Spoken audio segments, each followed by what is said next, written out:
Si vous faites passer Dieu avant tout, vous allez vous retrouver avec une qualité de vie qui est si merveilleuse que vous ne pourriez même pas le croire. Restez avec nous dans Jouissez de votre vie.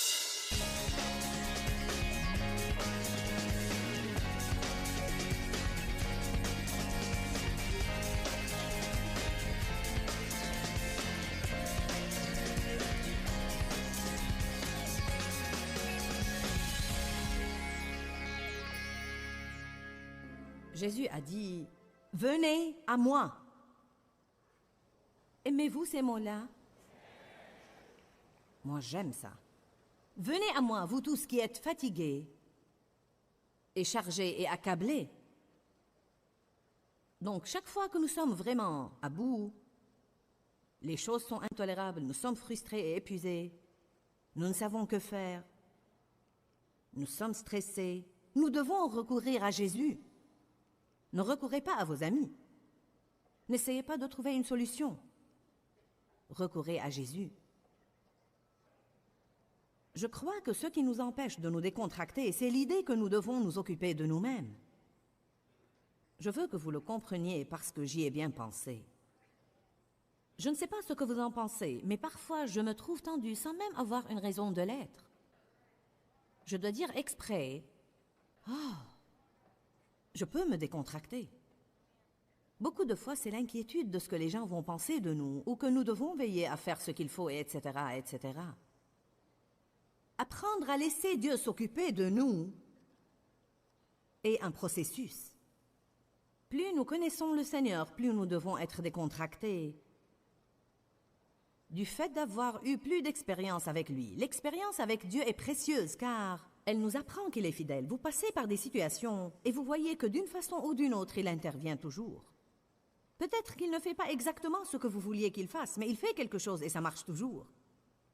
Peut-être qu'il n'est pas en avance, mais il n'est jamais en retard.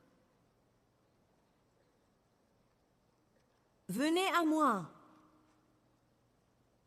quand vous avez tous ces problèmes et je vous donnerai du repos.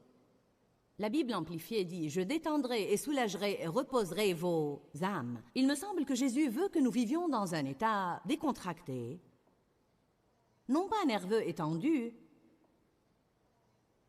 non pas inquiet à propos de demain, non pas fanat de raisonnement, essayant tout le temps de voir ce que nous pouvons faire, non pas contrarié par les gens qui ne font pas ce que nous voulons qu'ils fassent, non pas contrarié par la vie parce que notre vie ne se passe pas comme nous le voulons, mais surnaturellement décontracté. Ajoutons le mot surnaturel, car dans le naturel, nous ne pourrions jamais être décontractés.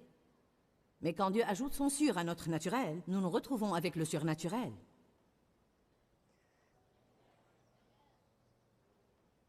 Venez à moi en toutes choses, à propos de toutes choses, pour toutes choses, parce que je veux toujours vous aider en tout, dit Jésus. Il n'y a rien de trop petit, ni de trop grand. Venez à lui autant que vous voulez. Demandez-lui tout ce que vous voulez. Je me rappelle la femme qui m'a dit... Je priais pour des gens à l'hôtel à l'époque où mes réunions étaient plus petites. Elle a dit, puis-je demander 2 choses à Dieu? J'ai trouvé mignon et triste à la fois. Hein?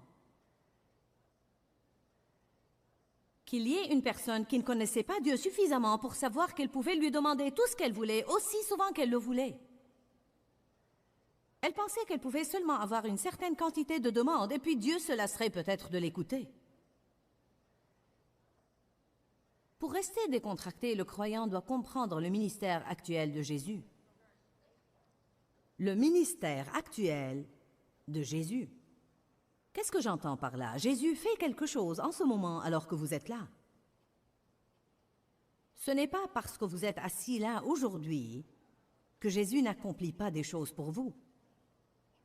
La Bible dit, tant que je continue à croire, Jésus continue à œuvrer.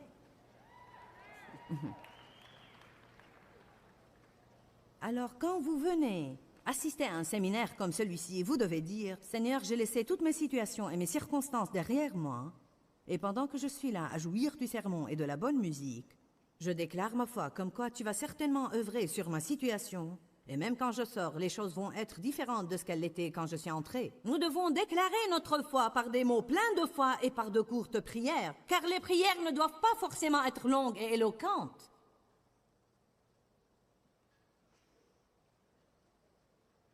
Un des ministères actuels les plus bénis de Jésus, c'est qu'il intercède pour nous en ce moment même. Oh, alléluia! Je me demande s'il y a des prières que Jésus prie et qui ne sont pas exaucées. Non. Donc, tout ce qu'il demande pour moi et tout ce qu'il demande pour vous, il va l'avoir. Il n'arrête jamais de prier pour nous tous.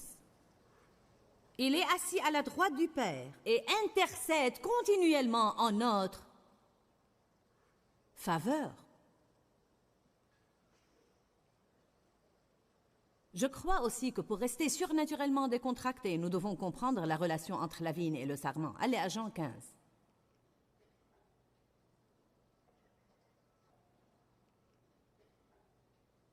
Jean 15, verset 1. Il dit, « Je suis la vigne, mon Père est le vigneron. Tout sarment en moi qui ne porte pas de fruits, il l'enlève. Il purifie et taille à plusieurs reprises tout sarment qui continue à porter du fruit, afin qu'il porte davantage de fruits. Alors j'ai réalisé depuis longtemps que nous sommes taillés si nous faisons et taillés si nous ne faisons pas. Donc la taille est une réalité de la vie. Si je ne porte pas de fruits, je suis taillé. Et si je porte du fruit, je suis taillé. En d'autres termes, Dieu va s'occuper de nous. C'est une réalité de la vie. Dieu va s'occuper de ces petits sarments. Les petits sarments sont censés finalement porter du fruit pour que le monde vienne et cueille ce fruit et se nourrisse. Et grâce à la puissance et à la vie qui coule dans la vigne, il y aura davantage de fruits sur les sarments. Mais vous ne voyez jamais un sarment luttant pour porter du fruit. Vous ne voyez pas un pommier qui fait... Que fais-tu? Je fais des pommes.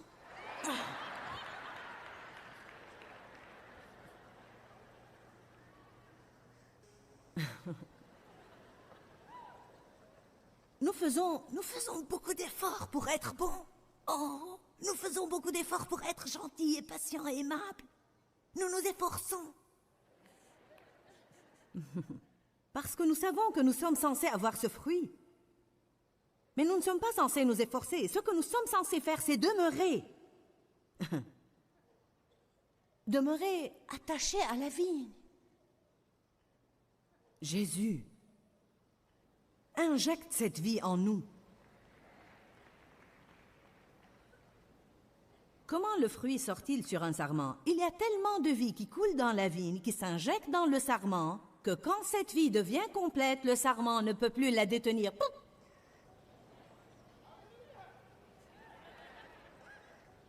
Donc tout ce dont j'ai besoin est davantage de Jésus. Davantage de sève injectée par la vigne dans ce petit sarment, et le fruit va sortir. Vous savez quoi? Le temps de quitter ce week-end, vous auriez cueilli tous mes fruits.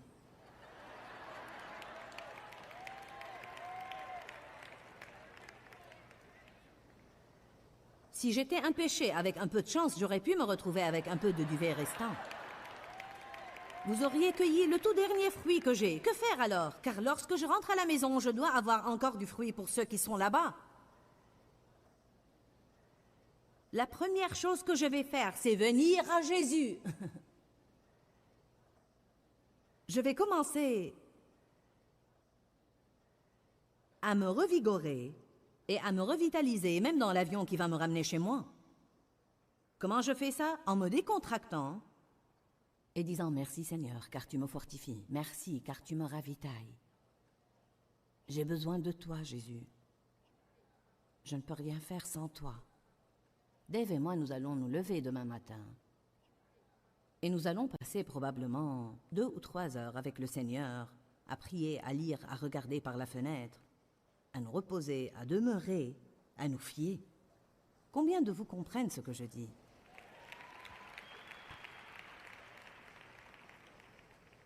Combien de vous se rappellent le figuier que Jésus a maudit? Personnellement, j'avais l'habitude de plaindre ce figuier parce que je ne comprenais pas. La Bible dit que Jésus avait faim et qu'il a vu de loin un figuier et qu'il est allé en chercher quelque chose pour manger. Mais il n'avait pas de fruits, alors il l'a maudit et il a dit que jamais fruit ne naisse de toi. J'ai pensé, ce n'était pas la faute au figuier. Mais il y a une explication dans la Bible amplifiée qui me l'a fait comprendre. Elle dit, le figuier, lorsqu'il a des feuilles, est aussi censé avoir du fruit sous ces feuilles-là. Donc la Bible dit, Jésus apercevant de loin un figuier qui avait des feuilles, avait faim et alla en manger. Il l'a maudit car il était factice, il avait des feuilles et pas de fruits. Je pense que beaucoup de gens vivent avec des malédictions sur leur vie, car tout ce qu'ils ont, c'est l'attirail chrétien, des feuilles. Ils donnent l'impression d'avoir tout ce qu'il faut. Ils ont l'autocollant du pare-choc, le poisson sur leur voiture, ils prennent une grande Bible au travail, ils écoutent leur cassette tous les jours. Mais quand un collègue vient, ils n'ont pas de fruits. Pourquoi? Parce que nous pouvons avoir tout ce qu'il faut et pourtant ne pas demeurer dans la vigne. Vous pouvez assister à 3 réunions d'église par semaine et ne pas demeurer dans la vigne et ne pas passer du temps avec Jésus. Si vous êtes pasteur, vos messages ne vont pas être très loin, mais ça va peut-être prendre un moment pour certains pour le comprendre. Car si vous êtes un orateur assez éloquent, certains ne discernent pas la différence entre l'onction et l'éloquence. Certains oui et certains non. J'ai peur de ne pas passer du temps avec Dieu car je n'ai rien de spécial. Et si je n'ai pas l'onction, je suis foutu avant même de monter ici et d'ouvrir la bouche. Jean 15, verset 4. « Demeurez en moi et je demeurerai en vous. Vivez en moi et je vivrai en vous. Comme le sarment ne peut de lui-même porter du fruit s'il ne demeure attaché à la vigne, ainsi vous ne le pouvez non plus si vous demeurez en moi. » Il s'agit de porter du fruit, d'accord? Je suis la vigne, vous êtes les sarments. Celui qui demeure en moi et en qui je demeure porte beaucoup de fruits. Cependant, sans moi, coupé de l'union vitale avec moi, vous ne pouvez rien faire. Puis-je avoir ma plante? Nous devons avoir des exemples. Merci. Bon, maintenant, évidemment, c'est une plante artificielle, mais nous allons prétendre qu'elle est réelle. Maintenant, ça, c'est la vigne. Voyez? Toute la vie, pour tous ces sarments, viendrait de la vigne si cette plante était vivante. Et la vie qui monte dans cette vigne viendrait des racines. C'est pour cela que la Bible dit que nous devons être enracinés en lui et que nous devons avoir les racines de notre être en lui. Nous savons tous que si c'était une plante vivante, si je coupais ça comme je l'ai fait, ça aurait toujours une vie parce que ce sarment est plein de vie. Mais si je le laisse ici pendant 2 jours et je reviens, vous savez de quoi il va avoir l'air? Il aura l'air pathétique. Donc il est très important que nous demeurions. Cela veut dire habiter, rester. Cela veut vraiment dire passer régulièrement un temps avec. Dans le monde où nous vivons aujourd'hui, un petit peu de temps avec Dieu ne suffit pas. Dieu doit être le numéro 1, le premier. Premier dans vos pensées, premier dans votre conversation, premier dans votre temps, premier dans vos finances. Si vous faites passer Dieu avant tout, vous allez vous retrouver avec une qualité de vie qui est si merveilleuse que vous ne pourriez même pas le croire. Je peux vous le promettre. Une garantie à toute épreuve. Je l'ai vu marcher non seulement dans ma vie, mais dans beaucoup d'autres vies. Faites passer Dieu avant tout. Il ne s'agit pas seulement d'aller à l'église. Il ne s'agit pas seulement de tout l'attirail qui est représenté peut-être par les feuilles. N'oubliez pas qu'Adam et Ève, quand ils ont eu des ennuis, la première chose qu'ils ont faite, c'était de se couvrir de feuilles aussi. Dieu leur a même dit que cela n'était pas suffisant. Les feuilles vont mourir. Je veux que vous alliez à Romains, chapitre 11. Nous reviendrons à cette plante dans un instant. Romains 11, 17. Paul essaye d'expliquer une chose aux croyants. Car Paul traitait avec les païens et les juifs. Il était évidemment difficile pour certains du peuple juif de faire la transition à une toute nouvelle façon de penser et d'être. Ils dépendaient de la loi et maintenant Paul essayait de leur apprendre un système de grâce. Leur relation avec Dieu se concentrait auparavant sur ce qu'ils faisaient, observer la loi, faire ce qui est juste, faire des sacrifices pour compenser leurs erreurs. Paul essayait de leur apprendre une toute nouvelle chose, et que, sous la nouvelle alliance, c'est une relation où il ne s'agit pas de ce qu'ils essayent de donner à Dieu, mais de recevoir de Dieu sa grâce et sa faveur comme don gratuit. Donc il se sert de l'exemple de la vigne et des sarments. Romains 11, 17 dit « Mais si quelques-unes des branches ont été coupées, tandis que toi, un olivier sauvage, il s'adresse aux païens et il dit « Certains Israélites n'ont pas cru qu'il y avait de la place pour vous. » En fait, la Bible dit même que Dieu a coupé certains d'eux pour leur incrédulité, pour faire de la place aux païens jusqu'à l'accomplissement de leur temps. Et ensuite, une autre opportunité va se présenter, mais il nous appelle olivier sauvage. Qu'entend-il par là? Quelqu'un de sauvage allant dans le mauvais sens, faisant la mauvaise chose. Dieu dit prenez cette route et vous prenez cette autre route. Si quelques-unes des branches ont été coupées, tandis que toi, un olivier sauvage, tu as été greffé parmi elles. Greffé est un terme intéressant car ce qui arrive, c'est que si vous avez une vigne vivante et un sarment qui est presque mort, comme celui-ci, s'il restait là 2 ou 3 jours, ou même s'il ne faisait pas partie de cette plante, s'il venait d'une autre plante, et je venais à le prendre avant qu'il ne soit complètement mort, je pourrais ouvrir cette vigne, je pourrais faire une entaille dans la vigne, et je pourrais greffer celui-ci, et puis attacher le tout, et la vie, celui-ci n'a rien à offrir parce qu'il est déjà presque mort.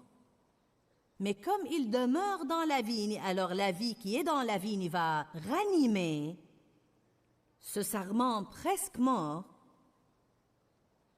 et il va complètement reprendre vie et vigueur, non pas parce qu'il donne quoi que ce soit à la vigne, mais parce que la vigne lui donne. Il est trop malade, il est trop pathétique pour donner quoi que ce soit. Ce qu'il peut faire, c'est demeurer là et recevoir.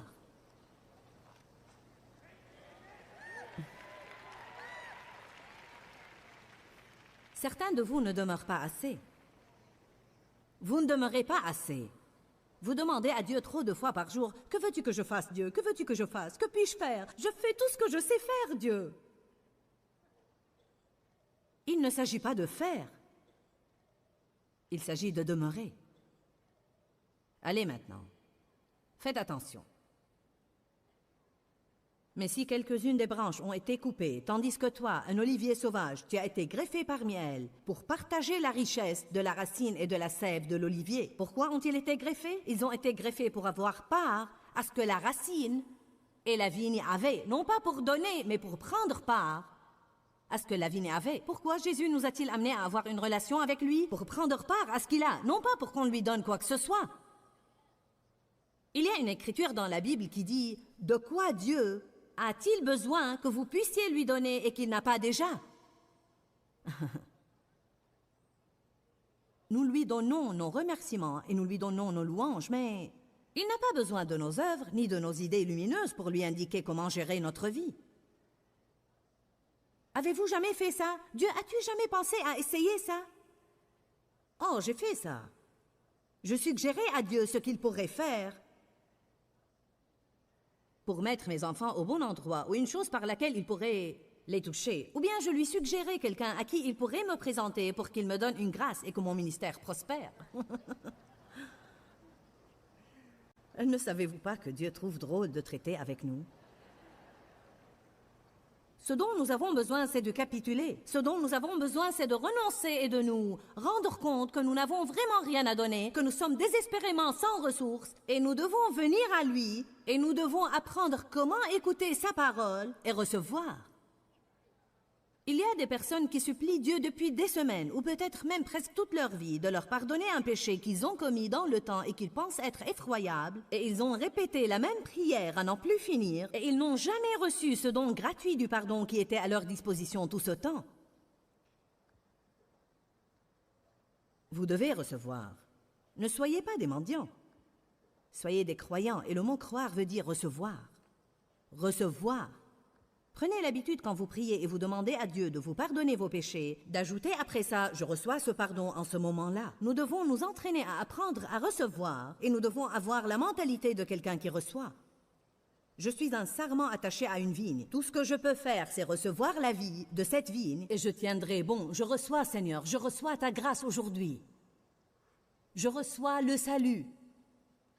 Je reçois le Saint-Esprit. La Bible ne dit pas « As-tu pris le salut? As-tu pris le Saint-Esprit? As-tu pris l'exaucement de ta prière ?»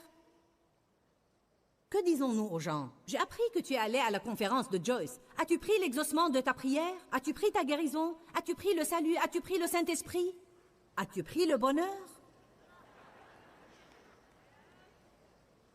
Allez, nous nous servons de ce terme. Prie, prie, prie, prie. Le mot prendre veut dire obtenir par l'effort et la lutte. Oui, Dieu soit loué, j'ai pris mon exaucement.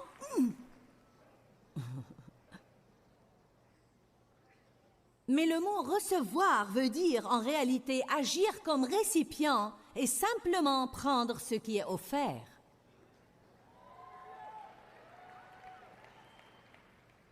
Comment puis-je rester surnaturellement décontracté? En recevant et non pas en prenant, en vivant par la grâce et non pas par les œuvres. La grâce est l'énergie de Dieu qui fait ce qui doit être fait. Les œuvres sont mon énergie qui essaie de faire ce que Dieu seul peut faire. Nous n'avons rien qui ait une valeur réelle sauf ce que Jésus nous donne. Nous ne valons rien sauf ce qu'il fait de nous. Romains 11, 18 dit « Ne te vante pas devant les autres branches et ne te glorifie pas à leurs dépens. » Oh, regardez quelle jolie branche je suis et tout le fruit que j'ai. Et regardez comment les gens partout me regardent et m'admirent. Il dit, ne te vante pas d'être branche. La branche ne serait rien sans la vigne. Si tu veux te vanter de quelque chose, vante-toi de la vigne. Ne te vante pas devant les autres branches et ne te glorifie pas à leurs dépens. Si tu veux te glorifier, rappelle-toi que ce n'est pas toi qui portes la racine, mais que c'est la racine qui te porte. Romaine, tu peux reprendre ça. Merci. Maintenant, allez à Romains 11, 36, où nous allons jeter un coup d'œil sur une des écritures les plus merveilleuses dans la parole de Dieu. J'y ai beaucoup pensé. Je l'ai lu à haute voix plusieurs fois ce matin, et c'était si merveilleux que je n'arrivais pas à le croire. D'accord, maintenant faites attention. J'espère aujourd'hui qu'elle vous ferait ce qu'elle m'a fait. Car c'est de lui, par lui et pour lui que sont toutes choses. Car toutes choses proviennent de lui et viennent de lui. Toutes choses vivent à travers lui. Et toutes choses se concentrent et tendent à s'accomplir et à finir en lui. À lui la gloire dans tous les siècles. Mon Dieu! Nous parlons des choses auxquelles nous devons prêter attention dans notre vie. Ce doit être celui qui est notre source. Ce doit être celui de qui toutes choses proviennent, en qui toutes choses finissent, par qui s'accomplissent toutes choses, par qui toutes choses vivent. Ouh! Je vous le dis, je sens la puissance du Saint-Esprit quand je lis cette écriture. Car c'est de lui, et par lui, et pour lui que sont toutes choses. Cela inclut votre chose. Car toutes choses ont commencé avec lui et toutes choses vont finir avec lui. Toutes choses vivent à travers lui. Je n'ai pas de vie loin de lui. Vous n'avez pas de vie réelle. Oh, vous respirez peut-être, mais vous n'avez pas de vie réelle. Je vais vous dire que rester surnaturellement décontracté me semble vraiment bon. Et je suis sûre qu'il y a beaucoup de vous qui nous regardent et pensent « cela me semble bon aussi ». Il paraît qu'une des choses qui nous semble des plus difficiles à faire en tant que chrétiens, c'est de nous décontracter et de recevoir. De Dieu, nous essayons toujours de mériter. Nous comptons sur nos œuvres et nous nous efforçons de prendre ce que Jésus a déjà réalisé pour nous à la croix. Nous devons comprendre dans nos cœurs que Jésus se tient à la brèche en notre faveur et que tout ce que nous devons faire, c'est de recevoir de lui et de vivre par la grâce et non par les œuvres. Et c'est là que nous pourrons jouir de la vie que Jésus est mort pour nous donner. Dis-leur que je les aime. Dans ce livret, Joyce Meyer donne une révélation de l'amour de Dieu pour nous.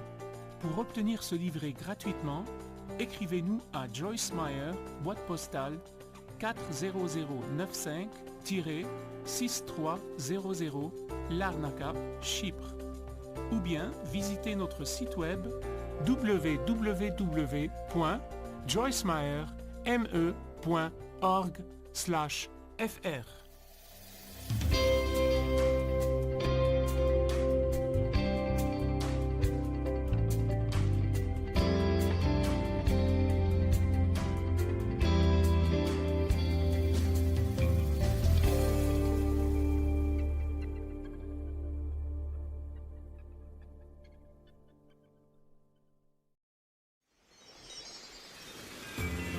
Quand Jésus vous donne une chose, alors il ne s'agit plus de vous.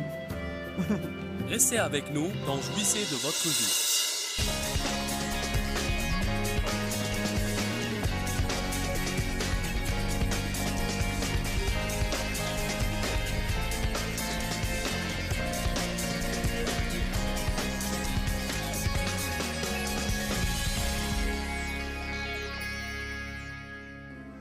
Hébreux 1, versets 2 et 3.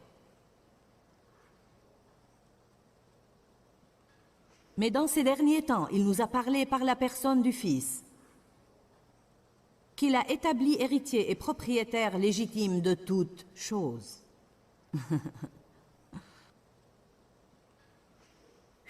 N'oublions pas que nous sommes co-héritiers avec lui.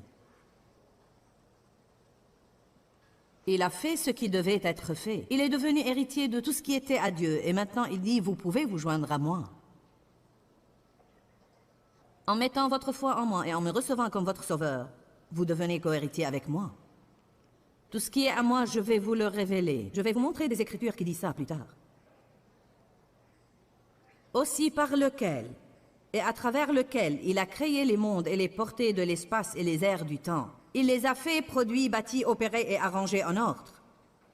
Il est l'unique expression de la gloire de Dieu, le reflet, le rayonnement ou l'éclat du divin. Et il est l'empreinte parfaite et l'image exacte de la nature de Dieu. Faites attention. Soutenant et maintenant et guidant et propulsant l'univers par son influente parole de puissance. Comment est-ce que cette boule qu'on appelle le monde peut rester en suspens là au milieu de l'espace, tournant parfaitement sur son axe? Qu'est-ce qui empêche le soleil de tomber sur nous tous les jours? Qu'est-ce qui empêche cette planète nommée Mars de tomber et d'écraser la Terre? C'est qu'il les soutient. Il maintient tout l'univers et nous ne sommes même pas prêts de nous rendre compte de son immensité. S'il peut faire ça, ne peut-il pas s'occuper de vous?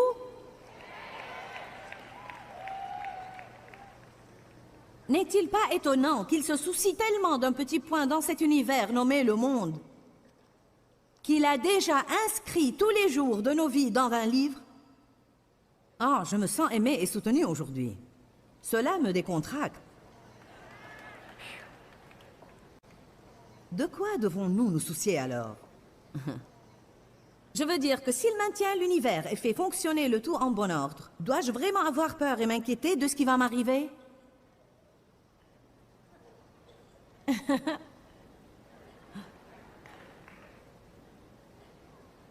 Soutenant, maintenant et guidant, faites attention. Ayant accompli la purification de nos péchés et l'abolissement de la culpabilité, il a fait une chose très importante, comprenez cela.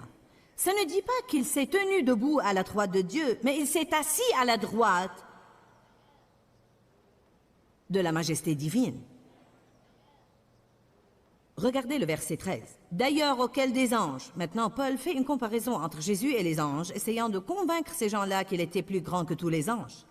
Il dit, d'ailleurs, auquel des anges, a-t-il, il étant Dieu le Père, a-t-il jamais dit, assieds-toi à ma droite, associe-toi à moi dans ma dignité royale, jusqu'à ce que je fasse de tes ennemis ton marchepied?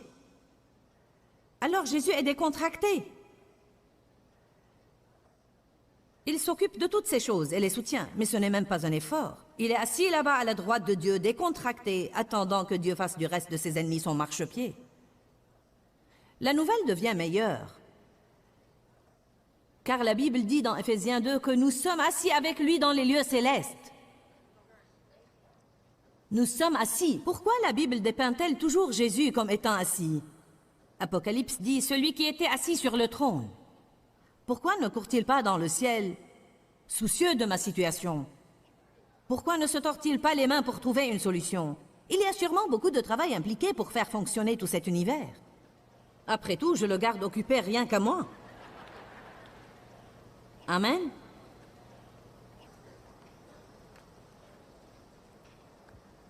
Le souverain sacrificateur sous le système de l'Ancienne Alliance entrait dans le lieu très saint une fois par an. Il pouvait entrer seulement une fois par an, derrière ce rideau. Et il entrait une fois par an, mais il n'y avait pas de chaise à l'intérieur du lieu très saint. Tout le temps qu'il était dedans, offrant des sacrifices pour ses péchés et les péchés du peuple, il devait faire quelque chose. Il avait des cloches qui étaient attachées, une corde qui était attachée à sa jambe, car s'il mourait là-dedans, personne ne pouvait entrer pour le sortir. Il devait le tirer dehors. Il lui attachait une corde quand il entrait pour qu'au cas où il faisait une erreur et était tué par Dieu, il puisse le tirer dehors. Nous n'avons pas eu de ces nouvelles pour un moment. Je n'aimerais pas vivre sous un système comme ça qui était aussi dur.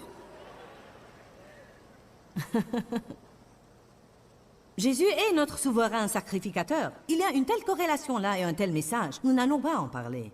Mais cette chose à propos d'être assis est importante car elle fait allusion à entrer le repos de Dieu. Elle fait allusion à rester tranquille et décontracté. Le souverain sacrificateur ne pouvait jamais s'asseoir. Œuvre, œuvre. L'ancien système était œuvre, œuvre, œuvre, œuvre. Que puis-je faire? J'ai fait une erreur. Je dois la payer. Je dois sacrifier. Que puis-je faire? Ça alors? Je ne vais jamais me libérer de cette culpabilité, ni me libérer de la condamnation. Mon Dieu, œuvre, œuvre, œuvre. Je serai contente l'année prochaine quand le souverain sacrificateur offrira des sacrifices afin de me libérer pour 2 secondes, puis je commencerai à entasser une nouvelle pile. Je ne voudrais pas de ce système. Jésus a dit « Tout est accompli sur la croix » et ce qu'il voulait dire était « Cet ancien système de la loi pour s'approcher de Dieu a été accompli. » Il a dit « J'ai observé la loi à votre place, maintenant mettez votre foi en moi et ce sera comme si vous aviez vous-même observé toute la loi. Et par votre foi en moi, vous pouvez maintenant vivre par la grâce. » Et il a dit « Tout est accompli » et il est parti et il s'est assis. Aucun souverain sacrificateur ne pouvait jamais s'asseoir jusque-là, mais il a dit « Tout est accompli ». Je vais juste m'asseoir ici, Dieu, et rester surnaturellement décontracté pendant que tu vains mes ennemis. Oh, alléluia! Et nous sommes assis avec lui. Même quand nous étions morts par nos offenses, il est mort pour nous. Nous sommes allés à la croix avec lui. Nous avons été enterrés avec lui. Nous avons été ressuscités avec lui. Maintenant, nous pouvons même nous asseoir dans les lieux célestes avec lui. Je sais que je vous parle spirituellement et nous avons une vie réelle que nous vivons, mais nous devons nous rendre compte que nous ne devons pas nous inquiéter à propos de tout. Comment peut-on rester indemne? C'est Dieu qui nous maintient et qui nous garde indemnes. C'est Dieu qui nous garde indemnes. Il nous garde de craquer. Qui est-ce qui garde tout ce monde d'être anéanti? Il le tient en main. Il le maintient. Il le soutient. Alléluia. La force protectrice de Dieu. Une dame qui travaille pour moi n'a pas un grand témoignage. Elle a grandi dans l'église et a toujours aimé Dieu. Elle s'est mariée, elle aimait Dieu, elle allait à l'église.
a reçu le baptême du Saint-Esprit dans les années 70.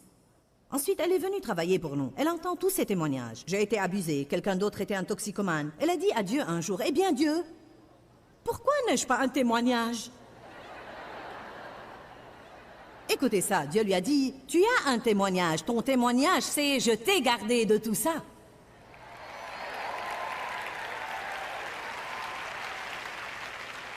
Amen. La force protectrice de Dieu. Il est notre gardien. Je garderai tes allées et tes venues. Je te garderai du péché. Je te garderai du mal. Le psaume 91 dit qu'il chargera ses anges de nous et qu'ils nous protégeront et nous défendront. Cette même dame était assise dans un bateau. Un jour, lisant, son mari pêchait. Une vague a frappé le bateau. Elle était sur une chaise longue et cette chaise s'est retournée et elle s'est cognée la tête contre le flanc du bateau en même temps qu'elle lisait le psaume 91. Elle a dit au Seigneur, « Je ne comprends pas. La Bible dit que tu me protégerais. » Et je me suis cogné la tête. Et Dieu lui a dit, « Tu n'es pas morte, n'est-ce pas? » Bon, alors il y a des choses qui arrivent dans notre vie et que nous n'aimons pas. Mais nous ne savons même pas de quoi Dieu nous a gardés et que Satan avait planifié.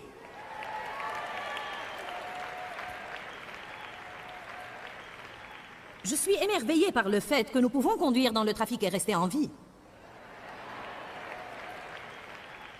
Nous devons remercier Dieu pour sa force protectrice, car il nous maintient et nous garde indemnes.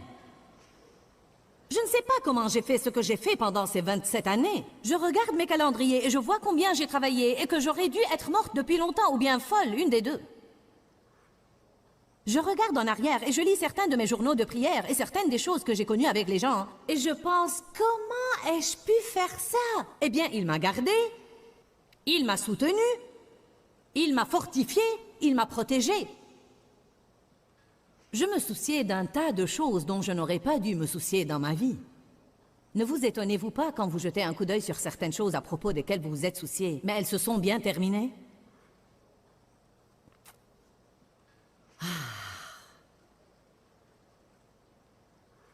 Ce soin continuel de Dieu dans notre vie, écoutez bien ça, est ininterrompu. Il n'y a jamais un moment dans votre vie où il ne s'occupe pas de vous. La Bible dit que Dieu ne sommeille ni ne dort. Vous allez vous coucher la nuit, Dieu reste éveillé et veille sur vous. Amen. Dites, je peux me décontracter. Maintenant, et le ministère d'intercession?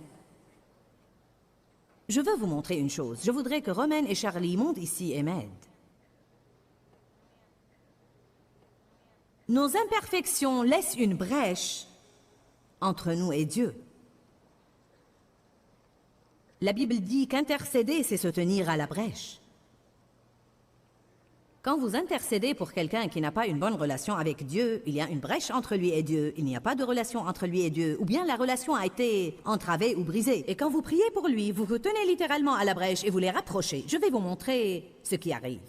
Je vous prie de venir ici. Nous allons prétendre que tu es le croyant ici. Tourne-toi de ce côté. Tu es le croyant qui fait des erreurs tout le temps. Et toi, tu es Dieu, Charlie.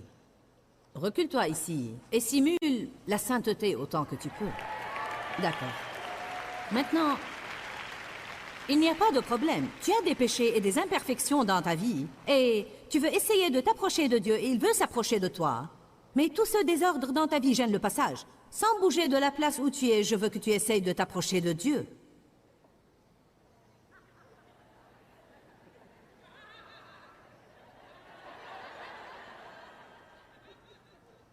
Alors que fait Jésus? Il se tient à la brèche comme intercesseur et il intercède continuellement. Donc, à travers Christ, en lui, je suis continuellement admise auprès de Dieu. Et devinez quoi? Le temps que toutes les imperfections du croyant passent par moi et arrivent à lui, la Bible dit « Il nous considère comme justes » parce que nous avons été lavés par le sang de Jésus. Alléluia! Quelqu'un se tient à la brèche pour moi tout le temps.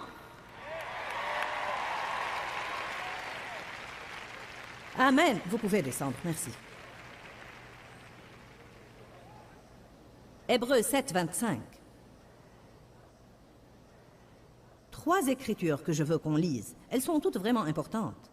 Par conséquent, il peut sauver d'une manière définitive, complètement, parfaitement, finalement, pour tous les temps et éternellement, ceux qui s'approchent de Dieu par lui, étant toujours vivants pour faire une pétition à Dieu et pour intercéder avec lui et intervenir en leur faveur. Romains 8, 34. Vous prenez une leçon de Bible et demie aujourd'hui.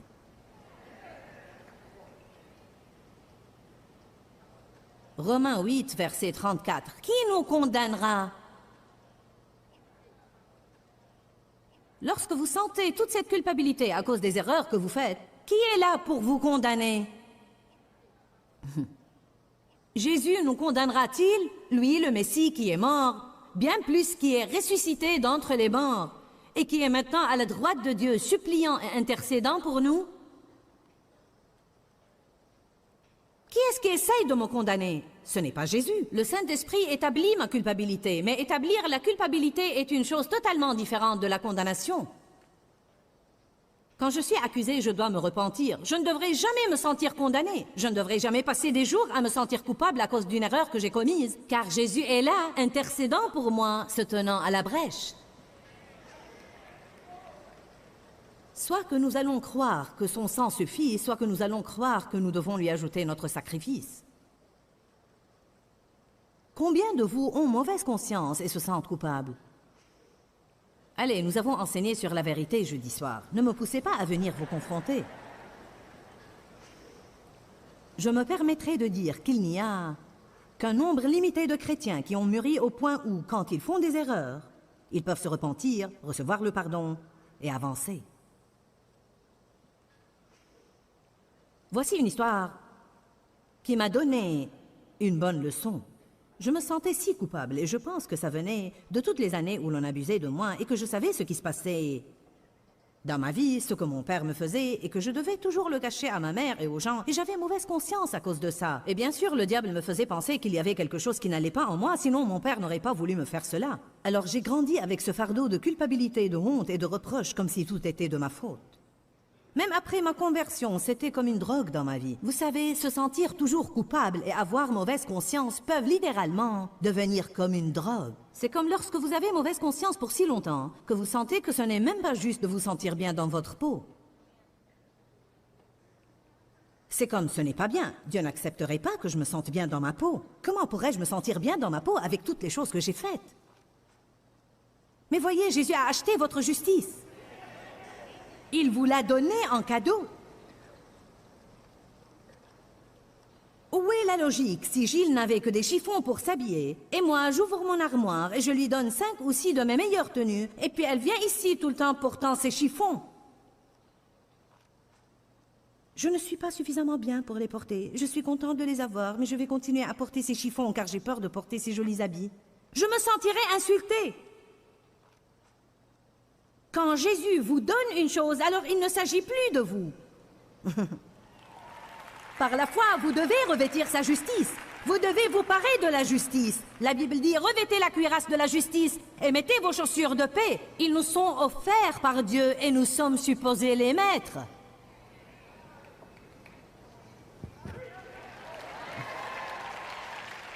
Vous voulez exaspérer le diable? Commencez à parler de qui vous êtes en Christ. Levez-vous tous les jours et laissez-moi vous dire quoi faire. Asseyez-vous au bord de votre lit et avant même que vos pieds touchent le sol, dites à voix haute, « Je suis la justice de Dieu en Christ. » Oh, l'enfer tremble et branle. Vous exaspérez le diable. Tous les esprits fanatiques autour de vous se mettent en colère. Dites, « Je suis la justice de Dieu en Christ, consacré et rendu saint par le sang de l'agneau. » Je suis sanctifié et consacré au service de Dieu. Dieu a un bon plan pour ma vie. J'aime vraiment ma personne et parce que Jésus m'a accepté, alors je m'accepte aussi, non en moi-même, mais en Christ. Ce que je vous dis aujourd'hui changera votre vie, car la plupart des gens ne s'aiment pas eux-mêmes. Ils ont mauvaise conscience tout le temps. Ils vivent toujours constamment sous la loi de l'Ancien Testament. Ils font une erreur, ils doivent payer. Ils font une erreur, ils doivent payer. Ils font une erreur. Peut-être que nous ne tuons plus des taureaux et des oiseaux pour les offrir en sacrifice. Mais ce que nous faisons, c'est nous sentir mal et avoir mauvaise conscience. Nous nous éloignons de Dieu et nous ne prions pas avec assurance. La Bible dit que nous avons un souverain sacrificateur qui comprend nos faiblesses et nos infirmités, parce qu'il a été tenté en toutes choses tout à fait comme nous, mais sans commettre de péché. Donc, approchons-nous avec assurance du trône de la grâce. Afin de quoi? Il y a ce mot « recevoir ». Miséricorde pour nos défaillances et grâce en temps voulu pour être aidés dans nos besoins. Hébreux 4, 15 et 16. Écriture extraordinaire. Nous avons un souverain sacrificateur qui comprend ce que c'est que de vivre dans un de ces corps humains. Il ne s'attend même pas à ce que je sois parfaite tout le temps. Si j'aurais pu être parfaite, Jésus n'aurait pas eu à endurer ce qu'il a enduré. J'avais l'habitude d'avoir mauvaise conscience et de me sentir coupable tout le temps. Un jour, je suis sortie faire des courses. J'allais à un magasin spécialisé. En avez-vous ici? Savez-vous ce que c'est? Très bien.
Alors j'ai garé ma voiture. Je conduisais une voiture vieille de 20 ans à cette époque-là et je prêchais la prospérité. Et j'ai garé ma voiture très loin, à l'arrière du parking. J'avais eu une si mauvaise journée. Je voulais marcher un moment et ressasser ma misère. Je suis entrée dans le magasin. Vous ne pouviez pas le voir, mais je portais mon sac invisible de culpabilité. Les gens marchent même autrement quand ils ont leur fardeau avec eux. Ils sont plutôt...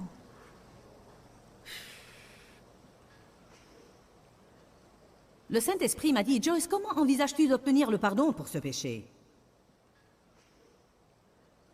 Je connaissais la bonne réponse, mais je ne l'appliquais pas à ma vie. Si seulement nous faisions ce que nous disions aux autres de faire, nous en serions bien mieux. J'ai dit, je vais juste recevoir le sacrifice que Jésus a fait quand il est mort pour moi au calvaire. Écoutez ce que le Saint-Esprit m'a dit. Quand as-tu l'intention de le faire? Quand, tu sais, demain, la semaine prochaine, quand vas-tu le faire? J'ai pensé, oh, probablement dans quelques jours. C'était une véritable révélation pour moi, car j'ai réalisé à ce moment-là que je ne me sentirais pas bien dans ma peau, que je ne me permettrai pas de me sentir bien dans ma peau, je ne me permettrai pas la joie, je ne me permettrai pas la paix avant de sentir comme si j'avais payé. Avec quoi nous payons plus que toute autre chose? Notre joie et paix. Notre bon statut avec Dieu est notre joie et paix. Nous y renonçons, pensant payer ainsi pour nos péchés. C'est comme une gifle donnée à Jésus parce qu'il dit « Soit mon sang suffit, soit il ne suffit pas, je n'ai pas besoin de ton aide. »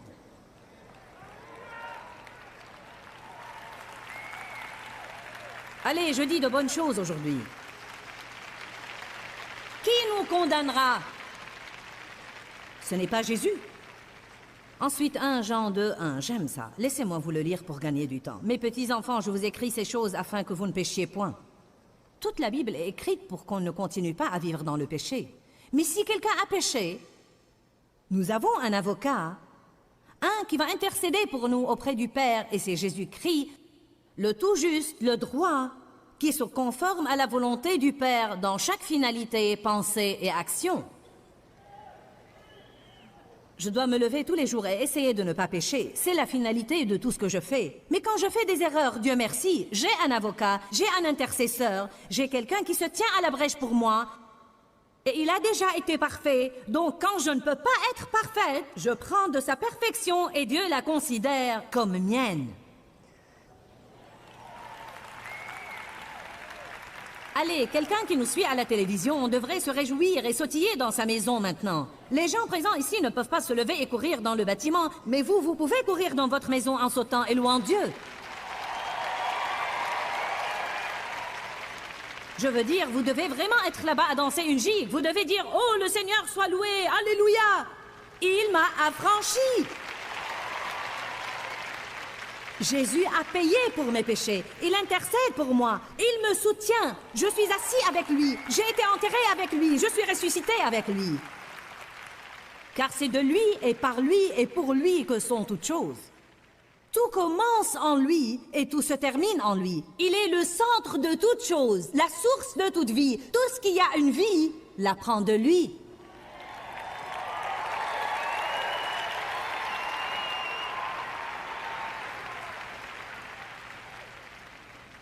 Et devinez quoi? Êtes-vous prêts pour ça? Il est mien et il est vôtre. Même la Bible dit dans l'Ancien Testament, « Et ce Dieu est notre Dieu. » Ouh! Pas simplement un Dieu, mon Dieu.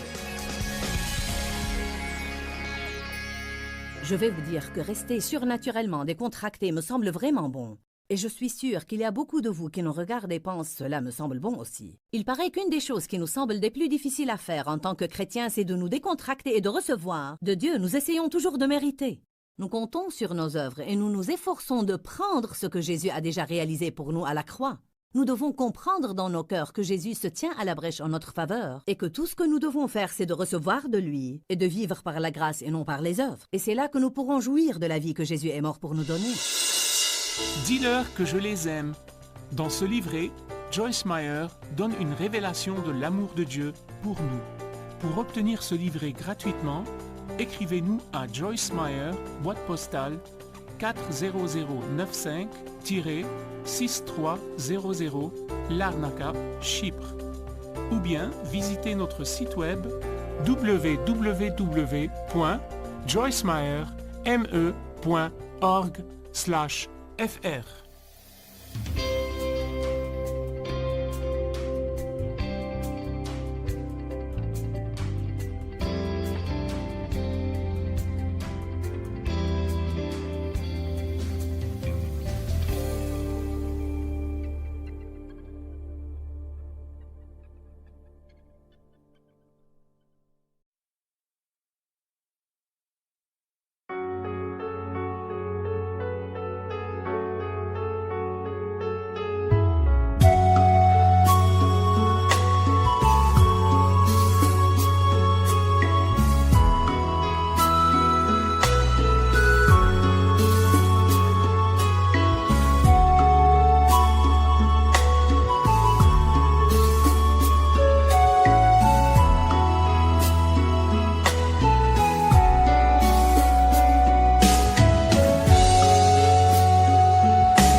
khắp phương trời vẫn nhớ tới quê hương.